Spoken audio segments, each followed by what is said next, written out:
On vous souhaite la bienvenue à ericlatour.com. Dans quelques instants, on vous parle d'un nouveau resto dans le Vieux-Saint-Jean, un resto de déjeuner et de brunch situé à l'intersection des rues Richelieu et Saint-Jacques. Mais d'abord, parlons de la situation des salles de spectacle dans la région. On peut maintenant opérer à 50 % mais qu'est-ce qu'on fait? On maintient le spectacle, on le reporte. Bref, c'est un peu compliqué. On en parle à l'instant avec la SPEC du Haut-Richelieu.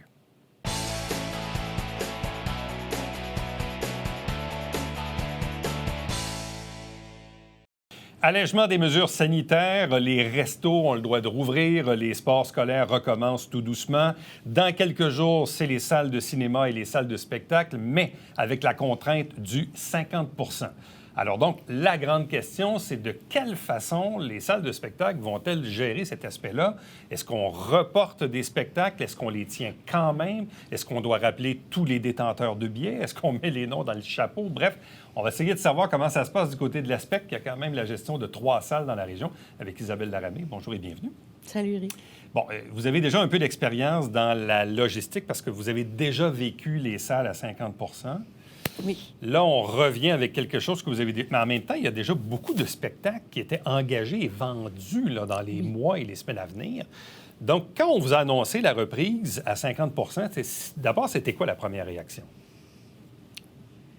La première réaction, c'est que on doit se plier aux directives. Donc, nous allons réouvrir dans les délais. C'est évident que dans cette période-ci de l'année, c'était quand même des gros canons. C'était, tu sais, en janvier, février, c'est une plage dans les calendriers où il y a beaucoup de cadeaux de Noël qui ont été donnés parce que c'est près des fêtes. Donc, c'était beaucoup de salles combles. C'est sûr que là, évidemment, tous les spectacles doivent être traités de manière différente parce que chacun a des jauges différentes dans la capacité. En fait, la capacité d'accueil est la même, mais bon, on avait des spectacles qui étaient complets, il y avait des spectacles qui tournaient autour de 50 % qui avaient été mis en vente quand même assez récemment avant les fêtes. Donc là, c'est sûr qu'il y a 3 scénarios. Il y a les scénarios qu'on est en bas du 50 % Donc, ces spectacles-là sont tenus, donc ils vont rester là. Évidemment, il faut comprendre que oui, il y a le 50 % mais il y a aussi donc la distanciation donc la distanciation d'un banc entre les bulles d'acheteurs. Là. Donc, c'est sûr que les plans de salle doivent être refaits, par contre, pour l'ensemble des spectacles qui vont être tenus jusqu'à une date qu'on ne connaît pas. Bon, ça veut dire quoi? C'est du cas par cas, dans le fond? Bien, oui, absolument. C'est du cas par cas. Là. Comme j'ai dit, il y en a qui vont pouvoir être tenus parce qu'ils sont en bas de 50 % Il y en a qui oscillent autour de 50 % et en montant. Donc là, ce qu'on va faire, c'est qu'on va communiquer les spectateurs parce que peut-être qu'il y a des spectateurs qui ne voudront pas venir. Donc, à ce moment-là, on va, pour X raisons, peut-être qu'ils voudront changer leur spectacle. Mais ça, c'est vraiment seulement pour les spectacles concernés. Fait que ça va vraiment être du cas par cas. Et ceux qui étaient vraiment complets à 100 % bien là, à ce moment-là, on regarde complet dans une bonne marge. Ouais. Là. C'est sûr que là, on regarde toujours du cas par cas avec l'artiste. Est-ce qu'on fait 2 représentations? Est-ce qu'on reporte à une date ultérieure? Parce que la capacité de 50 % demande une réflexion. Le truc de 2 représentations, je l'ai entendu ailleurs aussi, mais premièrement, il faut que l'artiste soit disponible dans la plage donnée. On l'a déjà fait, par contre. Oui, tu sais, l'artiste peut dire, OK, le spectacle est un samedi ou un dimanche, je vais faire une représentation à 16 h puis une deuxième à 20 h.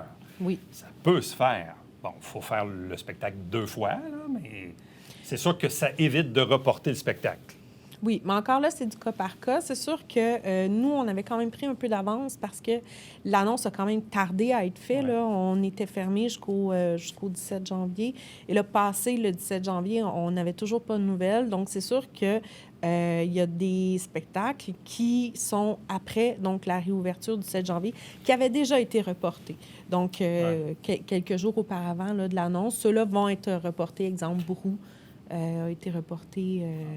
En même temps, comme je le disais en introduction, vous avez quand même 3 salles. Oui. Donc, c'est beaucoup de représentations. C'est le Théâtre des Deux-Rives, c'est le Cabaret Théâtre du Vieux-Saint-Jean et c'est le pôle culturel du côté de Chambly. Même, je regardais parce que même nous, ce qu'on avait fait avant les fêtes, on avait acheté beaucoup de billets un peu partout. Moi, j'en ai à Cowansville, j'en ai à Saint-Hyacinthe, j'en ai à Saint-Jean, j'en ai à Montréal, j'en ai un peu partout. Là, dans certains cas, j'ai commencé à recevoir des messages de dire « Ah, le spectacle est reporté » ou « Là, j'ai vu, le spectacle est suspendu ». Fait que je ne sais pas trop ce que ça veut dire. Ça veut dire qu'il y a une décision... Nous, ça, c'est pas notre... Ça, c'est pas vous autres, là, mais non. qu'il y a une décision imminente qui va se prendre. Mais Oui. il faut que les gens vérifient, parce que même moi, j'ai vu, dans le cas de Montréal, j'avais acheté des billets pour Charlotte Cardin. Sur le site de Charlotte Cardin, c'est marqué que le spectacle est reporté, mais la salle d'où j'ai acheté les billets ne m'avait pas encore avisé. Oui. C'est sûr que il faut comprendre aussi Chacun a sa logistique. Dans une salle, il y a énormément de spectacles à reporter. Des fois, on préfère communiquer. Pour nous, en tout cas, ce qui est notre cas, c'est qu'on préfère communiquer tout d'abord avec les détenteurs de billets avant de l'annoncer publiquement. Donc, ça a toujours, depuis le début de la pandémie, là, c'est ce qu'on fait. On communique vraiment avec simplement les acheteurs de billets. Et une fois que tout le monde est avisé, à ce moment-là, on rend l'information publique pour éviter justement que les gens qui ont des billets voient une information d'un bar, de l'autre, se demandent qu'est-ce qui arrive. Je pense que c'est... Donc, si vous avez des billets en main présentement, assurez-vous que vous avez la bonne adresse courriel, parce que toutes nos communications sont faites par courriel en premier. Puis évidemment, à la fin, on communique directement avec les personnes qui n'ont pas répondu. Mais si vous avez changé de courriel dans les dernières semaines, ce serait vraiment important d'aviser. Oui. Puis là, je parle au nom des spectateurs, mais je prends mon exemple. J'avais acheté des billets pour un spectacle qui a été reporté à une date où j'avais acheté un autre spectacle. Oui. Et là, je ne sais pas si ce spectacle-là va tenir la route ou s'il va être reporté. Ou là, je ne sais pas ce que je vais faire, parce que là, j'ai comme 2 spectacles dans une même soirée. Un à Québec puis un à Saint-Jean. Ça va être assez difficile de faire les deux. Tantôt, Rick, tu parlais de cas par cas avec les producteurs et les artistes. Bien, c'est du cas par cas aussi avec les clients. Ou j'ai une collègue de travail qui me dit, bien là, on a reporté un de mes spectacles à une date où je vais être en vacances. Bien oui, ça l'arrive. Mais c'est ça, oui. Mais ça, on rembourse. Je veux dire, les gens, on est très flexible. Là. Quand on communique avec les personnes, on est au courant qu'il y a des choses qui peuvent être arrivées au calendrier entre-temps. Là. L'autre affaire, là, on est à 50 et ultimement, on devrait revenir à 100 mais on ne connaît pas la date. Donc, dans un horizon de combien de temps vous faites des modifications? Autrement dit, disons, revenons au moment où vous étiez fermé. Les spectacles, dans le fond, vous les annuliez ou reportiez pour semaine l'instant, à semaine? Oui, mais pour l'instant, on a décidé de travailler avec un horizon d'1 mois. Donc, la réouverture est le 7 février. Donc, on travaille avec ces règles-là pour jusqu'au 7 mars, donc qui inclut. Par contre, ça, c'est une règle que vous vous êtes donnée vous-même. Oui, parce que le gouvernement n'a pas dit ça va être 50 jusqu'au 7 mars. Là. Non, sauf qu'on est au courant que les gens veulent quand même savoir un peu qu'est-ce qui arrive. Et nous aussi, on a besoin d'un petit peu de délai là, pour le traitement de tout ça. Et ce qu'ils font, par contre, il n'y a pas juste des reports puis des annulations, il y a aussi des nouvelles mises en vente. Le fait que, en fait, le fait que là, on a une date qu'on puisse réouvrir, bien là, ça nous permet de mettre en vente les séries qu'on avait retenues, c'est-à-dire les Jeudis chauds Hydro-Québec qui reprennent le 17 février avec Valence au Cabaret Théâtre du Vieux-Saint-Jean. On a le Ciné-Club du Haut-Richelieu qui va reprendre aussi ses activités le lundi 21 février avec le film Une revision au Théâtre des Deux-Rives. Et aussi le prochain Cabaret Jazz Band qui va avoir lieu le 25 février. Et là, c'est le 10e anniversaire de la série. Pierre-Armand Tremblay et son orchestre attendaient vraiment ce moment-là. Et là, on va le présenter avec du public en salle et en web diffusion pour accommoder tout le monde. Et on transfère de salle parce que le Cabaret Jazz Band, d'habitude, se tient au Cabaret Théâtre du Vieux-Saint-Jean. Là, on le transfère au Théâtre des Deux-Rives. Théâtre des Deux-Rives qui a une jauge de 850 places approximatif. Donc là, ça nous donne vraiment la possibilité d'accueillir autant de personnes que le Cabaret Théâtre. C'est à mon autre question sur la web diffusion, parce que dans les dernières semaines, vous en avez fait quelques fois de la web diffusion. Là, vous allez continuer d'en faire dans certains cas, web diffusion ou formule hybride. Donc, oui, on reprend. Mais en fait, on va avoir différents scénarios, des spectacles qui ont été captés au Théâtre des Deux-Rives dans les dernières semaines. On a fait des résidences de création, notamment pour... qu'on peut voir en rattrapage. Là, oui. Donc, on va avoir, c'est ça, donc des web diffusions, uniquement en web diffusion. On va aussi retourner avec des spectacles présentés en phimérique, physique et numérique simultanés. Donc, soit à partir du Théâtre des Deux-Rives ou du Cabaret Théâtre du Vieux-Saint-Jean. Et évidemment, des spectacles uniquement en salle. Donc, on va avoir les 3 scénarios pour la programmation. OK. Pour la billetterie, là, qu'est-ce que ça implique, là, tout en train de jongler avec des scénarios. Ça doit être assez incroyable comme surcharge de travail auprès de la billetterie. Bien, à chaque fois qu'on retourne en distanciation ou qu'on enlève la distanciation, c'est évident que c'est des plans de salle qui sont à refaire. Donc, c'est tout d'abord la billetterie qui replace les gens dans la salle. Après ça, c'est toute la communication avec les détenteurs de billets. Et puis, évidemment, on n'écrit pas un courriel et tout le monde répond. Là. Des fois, ça prend des relances et tout. C'est très important pour nous que tous les détenteurs de billets aient l'information. Là. Donc, c'est sûr que je pense qu'il faut s'arrêter un peu puis penser aux équipes de billetterie, puis pas juste ici à Saint-Jean-sur-Richelieu, là, à l'Aspect, mais partout au Québec. Là, c'est énormément de travail à faire et à défaire et à refaire. Et les gens sont, de règle générale, très coopératifs. On les remercie. Dans certains cas, il y a des spectacles qui avaient été reportés là, ces jours-ci, qui avaient déjà été reportés 2, 3 puis 4 fois. Là. Oui. Moi, des fois, je tenais même un registre, genre tel show que je devais voir en mars 2020, qui avait été reporté en octobre 2020, reporté en février 2020. Écoute, là, si tu peux faire la liste, c'est quasiment 4 dates. Moi-même, je suis mêlé dans mes propres dates. Il faut que je me fasse un calendrier pour m'assurer que ça tient la route. Là. Oui, en janvier, on a reporté Simon Leblanc. Simon Leblanc, c'était son 4e report. C'était le 4e, c'est ça, j'imagine. C'est triste, reporter des spectacles. C'est des rendez-vous qui... avec les gens, avec les artistes qui n'auront pas lieu, mais qui vont avoir lieu. Et ça, c'est à ça qu'on travaille vraiment depuis le début. C'est que même s'ils sont déplacés, même si les salles changent, même s'il y a les contraintes supplémentaires, pour nous, c'est important que le public garde accès à la culture. Donc là, on opère à 50 quand on peut le faire, là, ou quand c'est disponible de le faire. Mais ceux qui sont assis dans la salle doivent quand même porter le masque en tout temps. Contrairement à il y a un an, quand on était à 50 on avait le droit de l'enlever. Là, on n'a plus le droit de l'enlever, même à 50 Non. Hein? OK. Oui, masque en tout temps. Les bars sont fermés dans les salles de spectacle. Évidemment, c'est ça, la jauge à 50 et la distanciation d'1 mètre entre les bulles des acheteurs. OK. En tout cas, pour tout ça, allez, suivez vos affaires. Moi, en tout cas, personnellement, je me suis fait un petit fichier là, dans mon Outlook là, pour recevoir tous les courriels des différentes salles où j'ai acheté des billets puis essayer de suivre dans mon propre calendrier. C'est comme la bourse maintenant, les billets de spectacle. C'est ça. Puis suivez vos affaires pour vous assurer que ça marche dans votre horaire. Puis on a beaucoup d'empathie pour votre billetterie, là, et merci, tout ce que ça implique. Mais en même temps, je pense qu'on a tous le goût de renouer avec la culture. C'est ça qui est la bonne nouvelle. C'est un petit peu compliqué, puis en souhaitant que ça le devienne de moins en moins dans les prochaines semaines, puis qu'on puisse opérer à 100 Mais c'est encourageant. Oui, tout à fait. C'est encourageant. Donc, on suit le site Internet, on vérifie notre courriel. Si on l'a changé, on nous appelle, puis on va mettre votre dossier à jour. Isabelle Laramée, merci beaucoup. Merci beaucoup, Éric. Reste avec nous. On vous revient après ceci.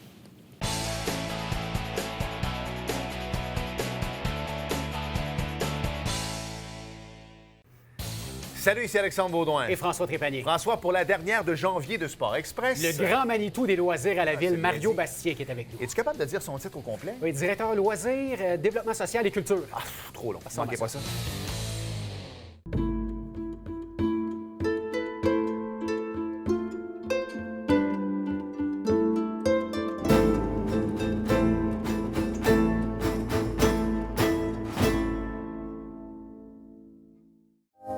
Mesdames et messieurs, bonjour et bienvenue à La Justice entre nous. Mon nom est Serge Hébert.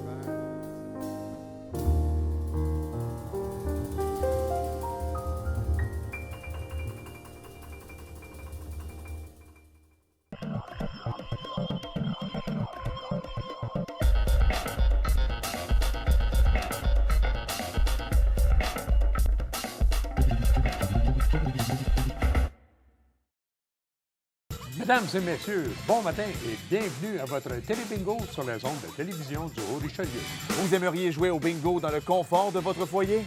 C'est possible. Tous les dimanches matins, 9h30, à la télévision du Haut-Richelieu, maintenant en haute définition au 609. Pour vous procurer les livrets du télébingo, c'est facile. Consultez la liste de nos 30 dépositaires au www.tvhr9.com.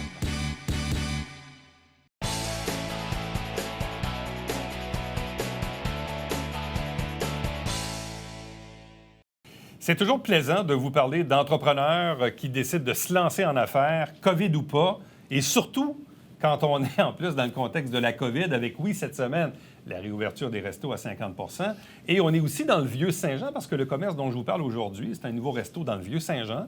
Et le Vieux-Saint-Jean, qui, comme vous le savez, est toujours perpétuellement en travaux. Les travaux ne sont pas terminés. Bref, j'aime bien lever mon chapeau à ces gens-là. Et c'est le cas de Armel Beau, qui est avec nous aujourd'hui, qui ouvre le Armel Café. Bonjour et bienvenue. Bonjour. Bon, expliquez-nous un peu dans quel contexte vous avez, décidé d'ouvrir un resto dans le centre-ville de Saint-Jean. En fait, d'ouvrir un nouveau resto, ça a été une très grande décision, surtout, comme vous dites, dans le contexte de la pandémie. Mais nous, moi et mon partenaire, M. Jean-François Rondeau, on est très optimistes. On est des personnes très optimistes. Et on se dit, oui, il faut être patient, mais il faut se lancer. On a beau attendre, mais regarde, on a eu l'opportunité d'avoir le local à Saint-Jean et puis on s'est lancé. Bon, parlant de local, c'est probablement, selon moi, l'un des meilleurs endroits parce qu'on est à l'intersection Richelieu et Saint-Jacques, Exactement. tout juste en face du nouveau pont. C'est là où il y a eu, il y a quelques années, Phébus et Boré. Et pour les plus vieux d'entre nous, l'ancien Woolworth, mais là, je parle dans le temps de mes parents. Mais bref, c'est un beau coin de rue. Oui, tout à fait. Puis j'étais un peu triste, moi, quand ça a fermé, Phébus et Boré, parce que je trouvais que c'est beau, en plus, avec les portes pour la terrasse l'été. Il y a un accès, je trouvais ça assez génial. Bon, là, il y a le contexte de la pandémie, il y a le contexte des travaux dans le Vieux-Saint-Jean. Bref, comment l'opportunité s'est-elle présentée à vous là, d'opérer ici à Saint-Jean? Ce fut un pur hasard, en fait, qu'on a passé devant, on a vu le local, on a eu un coup de cœur, on a osé appeler. Et puis tout a été en fait, tout a été un coup au hasard. Fait que le local a été en fait vide pendant 2 ans. Ouais. C'était un coup de cœur en voyant le local. Vous étiez dans une démarche pour avoir un nouveau restaurant? C'était quoi? Au fond, parce que on a un restaurant, en fait, déjà à Saint-Jean-sur-Richelieu. Ça fait 3 ans, en fait, qu'on côtoie la population de Saint-Jean-Richelieu et on aime bien, en fait, les clients. Ouais. Parce que, d'ailleurs, on est ouvert depuis le mois de janvier. Okay. Et on remercie, en fait, la communauté, en fait, les gens autour, parce que ce fut un coup. Ils nous encouragent, en fait, le mieux qu'ils peuvent. Bon, là, dans les dernières semaines, vous étiez évidemment dans une formule pour emporter, Exactement. Forcément, un peu comme tout le monde. Vous dites que vous avez un autre restaurant. Quel est-il? C'est le restaurant Chin Chin. OK, donc vous opérez le Chin Chin. Exactement. Puis votre partenaire d'affaires n'a pas un autre resto aussi à Saint-Lambert? Oui, à Saint-Lambert. Alors, c'est Café Passion. Et lui, ça fait aussi longtemps, en fait, qu'il est dans le domaine de café et brunch. Fait que ce fut un chimie entre nous deux, en fait, une fois qu'on s'en est parlé et on décide d'y aller, en fait. OK, donc le resto à Saint-Lambert, Chin Chin, évidemment, dans le Bougainvilliers sur la rue McDonald. Et là, évidemment, le Armel Café. En quoi ça va être différent? Parce que là, on est dans une formule déjeuner-dîner, donc déjeuner-brunch. Déjeuner-brunch. Mais en même temps, on veut un peu, de ce que je comprends dans le menu, réinventer tout ça, offrir des alternatives, quelque chose de différent. Exactement. Alors, au fond, nous, on vise, en fait, d'amener la joie dans chaque assiette. Ça, c'est notre but ultime. Et aussi de pouvoir, en fait, avec la saveur, les couleurs, de ramener, en fait, l'enfantin de chaque personne, chaque client. Tu sais, un déjeuner qui n'a pas besoin d'être un classique. Mais, on essaie d'apporter la nouveauté, en fait, en espérant que ça va faire fureur auprès des... Je regardais justement dans l'article de la semaine dernière dans le Canada français, puis là, on disait on peut retrouver notamment un burger en gaufre avec des avocats et un œuf sur le dessus, un empilage de pancakes avec du maïs soufflé sucré, de la barbe à papa maison, du pain miche, des carottes fumées, fromage à la crème à l'érable. Bon, bref, c'est quand même assez diversifié. Donc, on veut vraiment réinventer, là, arriver avec des nouvelles affaires. Oui. Là. Aussi, au fond, on a comme but, en fait, parce que en regardant le menu, on essaie de créer quelque chose de différent, de fun. Aussi, on aimerait, en fait, créer une plateforme. C'est-à-dire qu'il n'y aura pas, en fait, quelque chose d'établi. On veut créer une plateforme pour les cuisiniers, laisser place à la créativité et que c'est fun de réaliser en fait que les jeunes cuisiniers ou des cuisiniers avec expérience ont en tête. Et nous, on crée une plateforme pour qu'eux, ils réalisent leur projet. Bon, on va être ouvert du mardi au dimanche. C'est exact. Donc, une seule journée de congé, le lundi. Une seule journée de congé. Ouvert de 7h30 le matin jusqu'à 13h. Jusqu'à 13h. Donc, 7h30 à 13h du mardi au dimanche.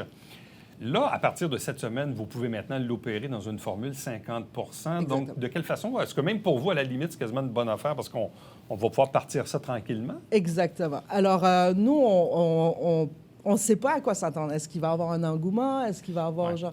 Fait que, on se prépare de mieux qu'on peut. Et c'est ça. Alors, c'est 50 % en fait de capacité. On suit les règles sanitaires aussi.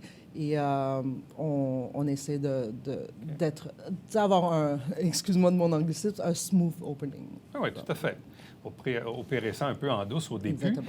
Là, évidemment, dans l'industrie de la restauration, il y a comme dans beaucoup de domaines, il y a une pénurie d'emplois. Là. Parce que là, si, tranquillement, pas vite, vous grossissez, puis si on augmente à 100 % vous allez devoir probablement embaucher des employés. Comment on voit ça, cet enjeu-là de la pénurie de la main-d'œuvre en restauration? Alors, c'est pour ça, parce que nous, avec l'expérience que Jean-François a et moi-même, on ne peut pas s'en échapper, en fait, de la pénurie, en fait, d'employés. Et c'est pour ça qu'on veut créer une ambiance, en fait, qui est agréable, qui est fun, et aussi en laissant la place à la créativité des jeunes employés, comme j'ai mentionné avant.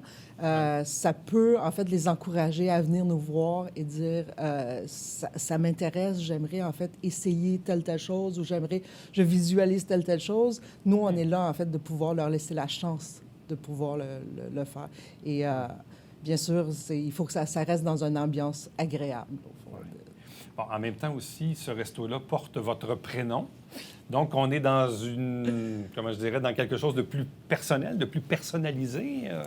Bien, au fond, le nom, parce que Armel, au fond, c'est pas très commun ici au Québec. Et c'est l'idée, en fait, de Jean-François. Okay. Parce qu'au fond, il dit, regarde, ce serait une signature, tu sais, parce que on se ressemble beaucoup dans notre vision, en fait, du café. Et ils disent qu'il faut que ça soit ludique, il faut que ça soit fun. Fait que ça serait une signature, ça va être...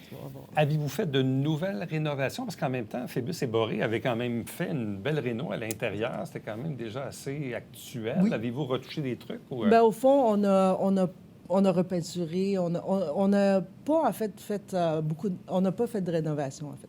C'est pas mal clé en main. Là. Exactement. Puis on a comme la cuisine, on a installé la cuisine, en fait, adaptée à la cuisine brunch déjeuner. Mais au niveau des rénovations, tout a été, en fait, déjà installé. OK. Bien, personnellement, je suis assez heureux de ça parce que je trouve que ça manquait au centre-ville depuis quelque temps, même un peu avant les fêtes. On avait fait une entrevue aussi avec les gens de Pastel Café, puis c'est correct, ça augmente l'offre. Et c'est ça qui est intéressant, c'est qu'il y en ait pour tous les goûts, puis... Tu sais, je reviens toujours à ça un peu, mais un peu avant la pandémie ou même au début de la pandémie, quand les petits bleuets sont fermés, je trouvais ça triste parce que c'est un endroit qu'on aimait bien aller dans le centre-ville. Puis moi, j'aime bien qu'on puisse manger, puis travailler, puis se promener, puis dans le centre-ville, que ce soit pour magasiner des trucs en face ici ou acheter des chaussures ou aller au restaurant. Puis dans une formule déjeuner-dîner, il n'y en a pas tant que ça dans le centre-ville en tant que tel. Puis ça donne une offre qui est différente. C'est ça qui est l'objectif. Oui, c'est ça, au fond. Parce que le premier contact qu'on a eu, c'est avec la Ville. Et la première question, en fait, de la Ville qui nous a demandé, c'est vos heures d'ouverture. Puis on avait dit le matin, en fait, de 7h jusqu'à 15h.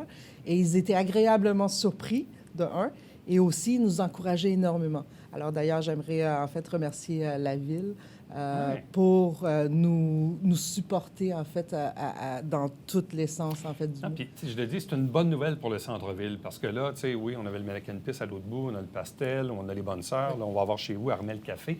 Donc, il y a une offre intéressante pour, j'appelle ça un peu une stratégie de rétention pour garder les gens ici dans le centre-ville puis dans le Vieux-Saint-Jean. Moi, je trouve ça tout à fait génial. Donc là, et vous êtes tombé comment dans le monde de la restauration? En fait, ça fait 8 ans que je suis dans le domaine de la restauration. Au début, au fond, c'est une business familiale, en fait, qui a commencé. Et puis, on a acquis l'expérience. Et puis de là, on veut, en fait, créer quelque chose de nouveau. Puis d'où j'ai rencontré M. Jean-François Rondeau. Bon, ben, allez faire un tour au Armel Café, situé à l'intersection des rues Richelieu et Saint-Jacques. C'est dans le local de l'ancien Phébus et Boré, Phébus et Boré. Ou encore, comme je le disais tantôt pour les plus vieux, l'ancien local du Woolworth, magasin à 5 cents. Quoique aujourd'hui, il n'y a plus grand-chose à 5 cents. Mais bon, allez faire un tour. Et là, de ce qu'on comprend, on va avoir un menu déjeuner, brunch, dîner. Et un peu dans une cuisine un peu réinventée, donc quelque chose d'assez ludique ultimement, donc au Armel Café. Bien, merci beaucoup, puis bonne chance pour la suite. Merci énormément. Restez avec nous, on vous revient après ceci.